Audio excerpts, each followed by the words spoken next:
Guys, Steph is back in the car again.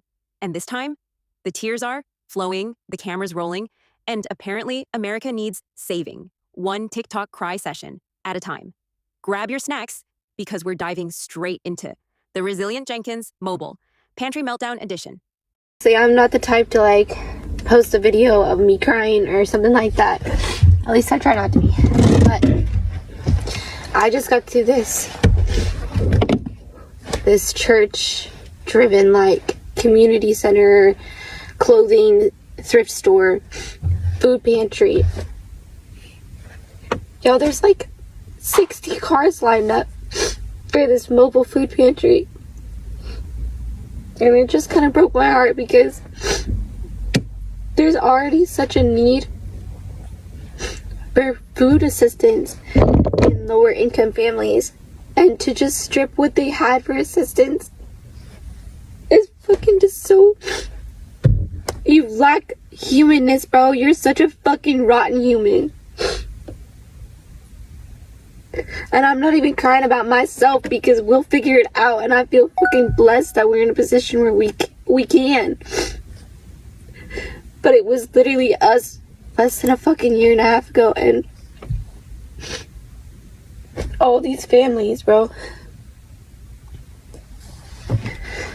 This fucking country.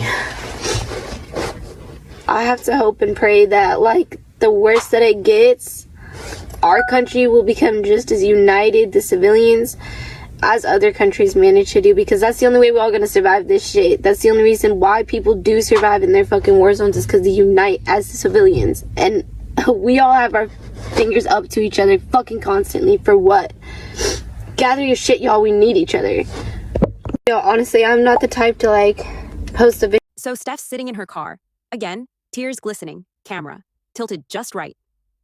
She starts with, "I'm not the type to post videos of me crying," and then proceeds to post a full video of herself crying.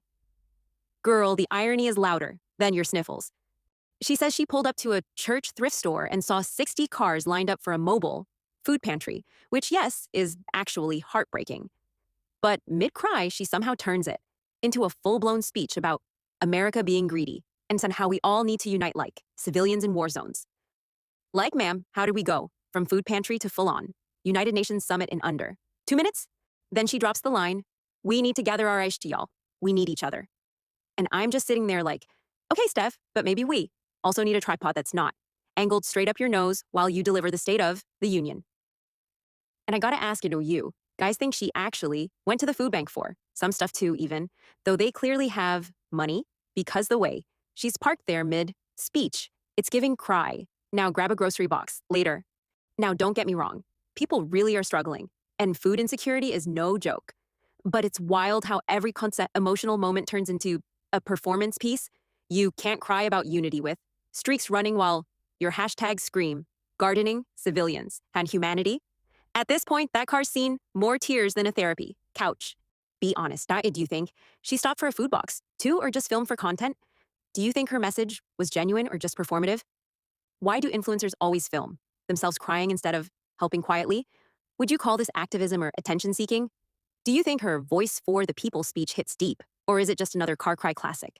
So yeah, once again, the Resilient Jenkins blesses us with another teary-eyed sermon from the driver's seat, part activism, part acting class.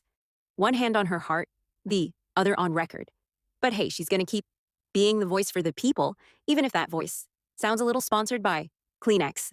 So what do you guys think about this? Comment below, and then let's chat.